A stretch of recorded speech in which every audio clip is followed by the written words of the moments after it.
नमस्कार प्यारे बच्चों, इस नई सुबह में नई उमंग के साथ आप सभी का हिंदी कक्षा में फिर से स्वागत है। तो बच्चों, आज का जो हमारा सुविचार है वो यही है कि नई उमंग के साथ, नई उत्साह के साथ, लगन के साथ, दृढ़ विश्वास के साथ जब हम किसी काम को करते हैं या शुरू करते हैं तो वो अपने अंजाम तक जरूर पहुंचता है। तो यही आज का हमारा सुविचार है। दृढ़ विश्वास के साथ अपने काम को, नई उमंगों के साथ अपने काम को शुरू करो तो हमें सफलता अवश्य मिलेगी। तो कक्षा शुरू करते हैं। अब मैंने आपको तीसरे पाठ का खिलौने वाला जो है उसका मैंने आपको एक कविता वाचन कराया, फिर मैंने आपको उस कविता का भाव समझाया। आज मैं आपको, और मैंने कठिन शब्द बताए, आपको शब्दार्थ बताए। आज हम इस पाठ का आगे का अभ्यास करेंगे जिसमें आपके जो बुक है, जो आपकी पुस्तक है, उसमें जो कुछ दिए हुई है एक्सरसाइजेस उनको कंप्लीट करेंगे और कुछ क्वेश्चन आंसर्स करेंगे। तो चलो हम इसको आगे देखते हैं। तो बच्चों, आपकी पुस्तक में पेज नंबर 23 पर ये कुछ अभ्यास दिया हुआ है, ये कुछ एक्सरसाइज है। पहले इसको देख लेते हैं। इसमें है खिलौने वाला शब्द संज्ञा में वाला जोड़ने से बना है। नीचे लिखे वाक्यों में रेखांकित हिस्सों को ध्यान से देखो और संज्ञा, क्रिया आदि पहचानो। ठीक है, समझ में आ गया? आपको जो नीचे ये वाक्य दिए गए हैं इसमें आपको इनको पहचानना है। तो जैसे पहला है, पान वाले की दुकान आज बंद है। ठीक है, इसमें अगर हम, ये रेखांकित शब्द है पान वाले, अगर हम पान वाले में से वाले को हटा दें तो क्या बनेगा? पान। पान क्या है? एक संज्ञा शब्द। किसकी दुकान बंद है? पान की। तो ये हमारा संज्ञा शब्द है। दूसरा है, मेरी दिल्ली वाली मौसी कल मौसी बस कंडक्टर हैं। मेरी दिल्ली वाली मौसी बस कंडक्टर हैं। इसमें रेखांकित शब्द क्या है? दिल्ली वाली। इसमें हम अगर वाली को हटा दें तो क्या बनता है? दिल्ली। तो हमारा संज्ञा शब्द है दिल्ली। तीसरा है, महमूद 5 बजे वाली बस से आएगा। अगर हम बजे वाली हटा दें तो ये बन रह जाता है हमारा रेखांकित शब्द 5। 5 क्या है? 5 बजे हमारा विशेषण है, ये संज्ञावाचक विशेषण है। अगला है, नंदू को बोलने वाली गुड़िया चाहिए। बोलने वाली शब्द रेखांकित है। अगर हम इसमें से वाली हटा दें, तो क्या रह जाएगा? बोलने। बोलने क्या है? बोलना, चलना, फिरना। ये क्या है? हमारा क्रिया। ये हमारा क्रिया शब्द है, बोलना, क्रिया। अगला है, दाढ़ी वाला आदमी कहाँ है? दाढ़ी वाला में से अगर हम वाला शब्द हटा दें तो रह जाएगा दाढ़ी। दाढ़ी क्या है? संज्ञा। किसके बारे में बात हो रही है? दाढ़ी वाले आदमी के। तो दाढ़ी क्या है? संज्ञा शब्द। अगला है, इस सामान को ऊपर वाले कमरे में रख दो। अगर ऊपर वाले में से हम वाले को हटा दें तो क्या रह गया? ऊपर। ऊपर, नीचे, आगे, पीछे, ये सब क्या है? विशेषण। ये फिर ऊपर जो शब्द है ये हमारा विशेषण है। अगला, मैं रात वाली गाड़ी से जम्मू जाऊंगी। इसमें क्या है? रात वाली। अगर हम वाली को हटा दें तो क्या बन जाएगा? रात। कौन सी गाड़ी से जाएंगे? रात। तो रात क्या है? हमारा संज्ञा शब्द है। ये सारे जो मैंने आपको बताए, यहाँ पे हमें छांटने थे संज्ञा, क्रिया या विशेषण। तो इसमें ये इसके कौन से भेद हैं ये मैंने आपको, ये इसके उत्तर लिखे हुए हैं। अब हम अगला देखते हैं आगे। इसी पृष्ठ पर नीचे आपका एक और एक्सरसाइज है, वो है कविता में कथा। इस कविता में 3 नाम, राम, कौशल्या और ताड़का आए हैं। ये तीनों नाम किस प्रसिद्ध कथा के पात्र हैं? आपने ये नाम सुने होंगे, बहुत ही प्रचलित पात्र हैं, राम, कौशल्या और ताड़का। हमारा बहुत ही महान, हिंदुओं का महान प्रमुख ग्रंथ है रामायण। रामायण के ये तीनों पात्र हैं, भगवान श्री राम, उनकी माता कौशल्या और भगवान श्री राम ने जिनका वध किया था ताड़का। ये इस कविता में कवित्री ने इन तीनों का उपयोग किया है। तो इसका ये उत्तर है, ये तीनों नाम रामायण के प्रसिद्ध कथा के पात्र हैं। प्रश्न ख, यही रहूंगा कौशल्या में, तुमको यही मनाऊंगा। इन पंक्तियों का कथा से क्या संबंध है? इस कविता में एक पंक्ति आई है, यही रहूंगा कौशल्या में, तुमको यही बनाऊंगा। इसमें कवित्री क्या कहना चाहती है? इसका क्या भाव है? तो इसका भाव देखते हैं। कथा में श्री राम को अपनी माता कौशल्या को छोड़कर 14 वर्ष के लिए वनवास के लिए जाना पड़ा था। लेकिन इस कविता में बच्चा अपनी माँ के पास ही रहना चाहता है। उनके साथ रहकर ही वह अपनी माता को श्री राम की तरह सम्मान और स्नेह देगा। किताब में कुछ संदर्भों की बात कविता में हुई है, अपने आसपास पूछकर इनका पता लगाओ। पहला है, तपस्वी यज्ञ करेंगे असुरों को मैं मार भगाऊंगा। ये जो एक पंक्ति है ये किस संदर्भ में बोली गई है? इसमें कवि या माफ करिए जो कवित्री है वो क्या कहना चाहती है? तो इस पंक्ति का अर्थ है, रामायण की कथा के अनुसार ऋषि मुनि जब अच्छे कार्यों के लिए तपस्या किया करते थे तब असुर उनकी तपस्या को भंग कर दिया करते थे, उन्हें परेशान करते थे। श्री रामचंद्र जी ने उन असुरों का वध किया और उन्हें मार दिया। तो वो बच्चा भी ये चाहता है कि वो भी इस तरह से बहुत ही अपने माता पिता के साथ रहते हुए वो भी जितनी बुराइयां हैं उनको समाप्त कर दे। दूसरा, तुम कह दोगी वन जाने को हंसते हंसते जाऊंगा। इस पंक्ति में कवित्री का क्या संदर्भ है? वो क्या कहना चाहती है?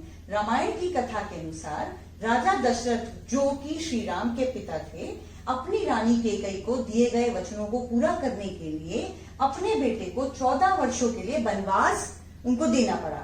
तो श्री राम जी बड़ी खुशी खुशी उनकी आज्ञा का पालन करते हुए वन में चले गए। तो ये बच्चा भी यही चाहता है कि वो भी अपनी माता पिता की आज्ञा का पालन करे, पर वो अपनी मां को छोड़ के नहीं जाना चाहता।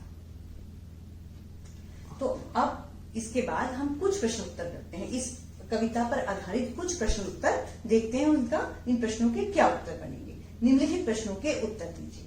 पहला है, खिलौने वाला कौन कौन से खिलौने बेचने लाया था? वो खिलौने वाला जो आया था वो उसके पास कौन कौन से खिलौने थे, वो कौन कौन से खिलौने बेचने के लिए लाया था? इसके उत्तर जो है मैं आपको दूसरी स्लाइड्स में दिखाती हूँ। पहले हम प्रश्नों को देख लेते हैं। प्रश्न ख है, सरला अपनी माँ से खिलौने वाले से क्या लेने के लिए कहती है? सरला माँ से क्या जिद करती है, उसे खिलौने वाले से क्या चाहिए होता है?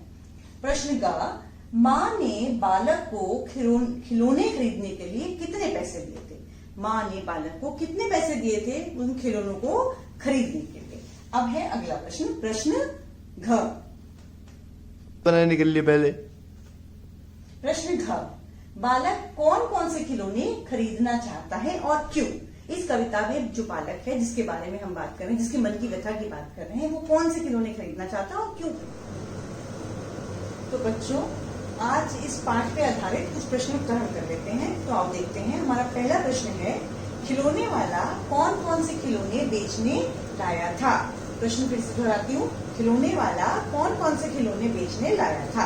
तो पहला इसका प्रश्न का उत्तर है, खिलौने वाला तोता, गेंद, मोटर गाड़ी, सीटी, रेल, गुड़िया, लोटा थाली, तलवार, धनुष बाण आदि बेचने को लाया था। ठीक है। अब दूसरा, सरला अपनी माँ से खिलौने वाले से क्या लेने के लिए कहती है? सरला अपनी माँ से खिलौने वाले से साड़ी लेने को कहती है। वो माँ से जिद करती है कि मुझे खिलौने वाले से साड़ी लेनी। प्रश्न 3 ग, माँ ने बालक को खिलौना खरीदने के लिए कितने पैसे दिए थे? माँ ने बालक को खिलौना खरीदने के लिए 4 पैसे दिए थे। कविता की एक पंक्ति है ना, मुझे दे दिए पैसे 4, तो उसमें माँ ने 4 पैसे दिए थे।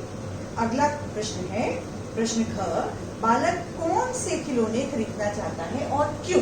बालक तीर कमान, तलवार आदि खिलौने खरीद कर असुरों को मारना चाहता है। जैसे प्रभु श्री राम ने असुरों का वध किया था, जो तपस्वी तपस्या करते थे, उनको राक्षस तंग करते थे, तो उसको बचाने के लिए, ऋषि मुनियों को बचाने के लिए श्री रामचंद्र जी ने जिस तरह से असुरों को मारा, वैसे ही बच्चा तीर कमान लेकर असुर रूपी बुराइयों को समाज से हटाना चाहता है।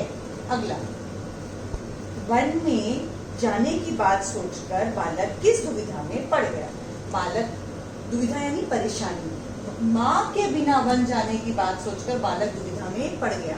बच्चा हर वो काम करना चाहता था, सब खिलौना खरीदना चाहता था, पर किसको नहीं छोड़ना चाहता था? अपनी माँ को। तो इस प्रश्न का उत्तर हुआ कि बच्चा अपनी माँ को छोड़ना नहीं चाहता था। तो अब हम तो अब हमारा अगला प्रश्न है, निम्नलिखित लोगों से आप कौन सी चीजें खरीदते हैं? जैसे हम बाल कटवाने जाते हैं, जो हमारे बाल काटता है उसको हम कहते हैं नाई, जिससे हम मिठाइयां खाते हैं, देता है, जो बनाता है उसे हम कहते हैं हलवाई। तो ऐसे यहाँ पे ये कुछ नाम दिए गए हैं, इनसे हम क्या चीजें खरीदते हैं। पहला है कुंजड़िन। आपने क्लास 3 में भी एक कविता पढ़ी थी उसमें भी था ये शब्द कुंजलिन। कुंजलिन का अर्थ होता है जो सब्जी बेचती है, सब्जी बेचने वाले को कुंजलिन कहते हैं, उससे हम सब्जी खरीदेंगे। अगला है कुम्हार। कुम्हार जो मिट्टी के बर्तन बनाता है, तो कुम्हार से हम क्या खरीदेंगे? मिट्टी के बर्तन। फिर है पनवाड़ी। पनवाड़ी जो पान बेचता है। फिर ग्वालिन। ग्वालिन यानी जो दूध या दही का काम करते हैं, वो ग्वाल वाले, उनसे हम दूध या दही खरीदते हैं। हलवाई जो मिठाई बनाता है, जिससे हम मिठाई खरीदते हैं। मणिहारिन। मणिहारिन यानी चूड़ियां, रंग बिरंगी जो चूड़ियां बेचता है या बेचती है, वो जो स्त्री होती है उसे कहते हैं मणिहारिन। चूड़ी बेचने वाली मणिहारिन। तो अब हमारा अगला प्रश्न जो है, अगली एक्सरसाइज जो है वो ये है। इसमें क्या है कि निम्नलिखित चीजों को क्या क्या विशेषताएं बताई गई हैं, कविता के आधार पर लिखिए। कविता में बहुत सारे संज्ञा शब्दाएं हैं, तोता, मोटर गाड़ी, रेल, इनकी क्या क्या विशेषताएं बताई गई हैं हमें ये बताना है, लेकिन कविता के आधार पर। ठीक है, जैसे पहला शब्द है तोता, तो पंक्ति, अगर आप पंक्ति याद करो तो क्या है? हरा हरा तोता पिंजड़े में, तो उसकी विशेषता क्या है? हरा, तो यहाँ क्या आएगा? हरा। दूसरा मोटर गाड़ी। कैसी मोटर गाड़ी बताई गई है उसमें? छोटी, तो इसकी विशेषता क्या है? छोटी। फिर है रेल। कैसी रेल है वो? चल भगभग करके चलने वाली, तो इसकी विशेषता है यहाँ पे चलने वाली। दूसरा, वैसा चलना बोलना, ये क्रिया शब्द है, लेकिन यहाँ पे इसकी विशेषता बताई गई है। दूसरा है गुड़िया। गुड़िया कैसी है? गुड़िया है भली सी, भली सी गुड़िया, भोली भाली सी, भली सी गुड़िया। फिर है तलवार। कैसी तलवार है? छोटी तलवार। खेल। किसके खेल हैं वो? बच्चों के। किसके खेल हैं? बच्चों के। फिर है खिलौने। कैसे खिलौने हैं वो? नए खिलौने, है ना। तो ये सब इसके कविता के आधार पर ये इसके विशेषता बता रहे हैं, जो शब्द ये वो हैं, ये मैंने आपको बताए। तो बच्चों हमारी रिमझिम पुस्तक का पाठ 3 खिलौने वाला कविता सुभद्रा कुमारी चौहान द्वारा रचित, जो इसकी कवित्री हैं उनके द्वारा रचित, ये खिलौने वाली कविता हमने समाप्त कर ली है, हमारी संपूर्ण हो गई है। मैंने इसका सारा अभ्यास आपको करवा दिया है, कठिन शब्द प्रश्न उत्तर आपको समझा दिए हैं। अब मैं आपको इन सभी की, जो भी मैंने आपको एक्सरसाइज कराई है, जो भी हमें उत्तर पुस्तिका में काम करना है, उसकी मैं आपको पिक सेंड कर रही हूं। आप सभी को अपनी उत्तर पुस्तिका में, अपनी हिंदी की कॉपी में वो सारा काम बिल्कुल स्वच्छ लेख में लिखना है और उसको करना है। साथ ही साथ आपको इस कविता की 10 पंक्तियां बहुत अच्छे से याद करनी है, और जो संदर्भ वाली मैंने 1-2 पंक्तियां आपको बताई हैं, तो वो भी करनी है। तो अब मुझे उम्मीद है कि आप अच्छे से इस कविता को याद करोगे और इसका सारा काम पूरा करोगे। अब हम मिलेंगे नए पाठ के साथ, नई हिंदी की अगली कक्षा में। धन्यवाद।